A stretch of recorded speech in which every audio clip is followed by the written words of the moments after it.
Oke, kembali lagi bersama saya Sreman Sakif dengan NIM 2301934. Kali ini saya akan membahas soal nomor 2, 3, dan 4 dari jawaban UAS saya.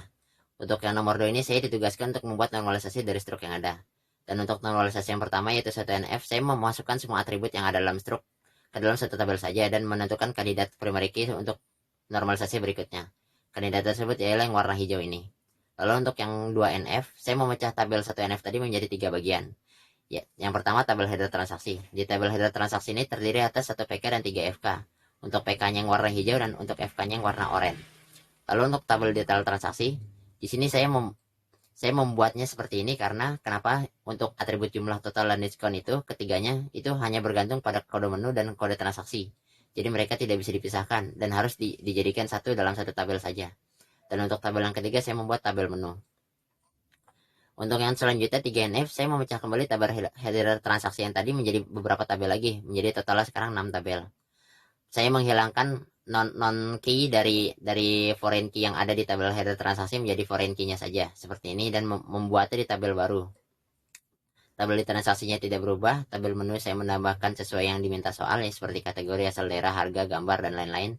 Tabel pelanggannya juga sama, tabel kasir atau karyawannya juga sama, kode tabel cabangnya juga sama. Untuk nomor 3, saya ditugaskan untuk membuat IRD dari 3NF yang saya buat tadi. Dan seperti inilah IRD-nya. Oh iya, kenapa ini semuanya one to one saya buat? Karena IRD-nya ini mengacu pada 3NF yang saya buat. Dan 3NF-nya tadi juga mengacu pada satu struk saja. Jadi satu struk hanya ada satu pembeli, satu transaksi, dan satu karyawan. Jadi saya membuatnya one to one semua. Jika saya disuruh membuatnya untuk satu cabang penuh, maka akan ada perubahan. Di sini misalkan untuk relasi antara karyawan header transaksi, pasti di sini di multisipilitasnya itu bukan one to one tapi one to many, karena satu karyawan itu tidak mungkin hanya mengurus satu transaksi saja pada satu hari, pasti banyak. Dan untuk yang nomor 4, saya ditugaskan untuk membuat enhanced versinya dari ERD yang tadi. Seperti ini, saya membuat beberapa subclass dan superclass, lalu membuat participation dan disjoin, dan juga membuat salah satu komposisi yang ada. Contohnya di sini kenapa untuk subclass tipe pembayaran header transaksi mandatory OR, karena tipe pembayaran header transaksi itu wajib memilih salah satu yang ada di subclass ini. Jadi tidak boleh lebih dari satu, dan itu wajib, tidak boleh tidak.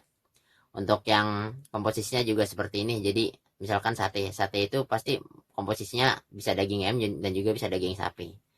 Sekian dan terima kasih. Jika ada kekurangan mohon dimaafkan. Jika gambarnya kurang jelas nanti saya lampirkan dalam satu zip yang sama. Terima kasih, Pak.